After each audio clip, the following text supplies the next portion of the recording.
Očeta in Sina in Svetega Duha. Milost našega Gospoda Jezusa Kristusa, občestvo Svetega Duha in ljubezen Boga Očeta naj bo z vami vsemi. Dragi bratje in sestre v Kristusu, ko ste se danes v tako velikem številu zbrani na 24. katoliški dan, posvečen Presveti Evharistiji, sem prepričan, da je število večje tudi zaradi našega novoimenovanega nadškofa Kladjutorja s pravico nasledstva, dr. Alojzija Ambrožiča. Kajte vem, s kakšnim veseljem, če nekaj z veseljem presenečenjem, smo sprejeli to novico. Pa se mi zdi, da ni bilo potrebno presenečenje. Kdor danes gleda, kakšna je toronska nadškofija in kakšni so kanadski škofje,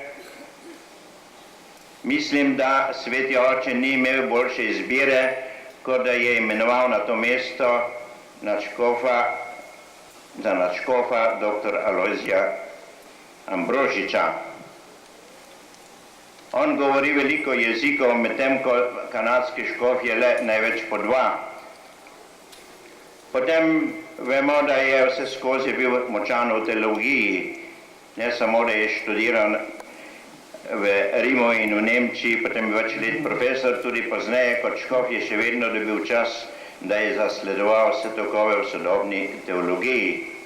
In kar je glavno, da ima res Kristusovega in cerkvenega duha, kar cerkev danes posebno potrebuje, in Sveti Oče se zelo trudi, da pridijo na važna mesta taki škofje, ki ne bodo uvajali kakih novotarij, ki ne prinesejo dosti dobrega cerkvi, pač pa lahko še celo slabo, medtem ko je Lojze Ambrožič kljub sodobni usmeritvi vedno soliden v oznanjevanju Kristusovega nauka in ne išče pri ljudeh kakega zadoščenja, da bi kaj novega in posebnega učil, ter delajo to nekateri teologi.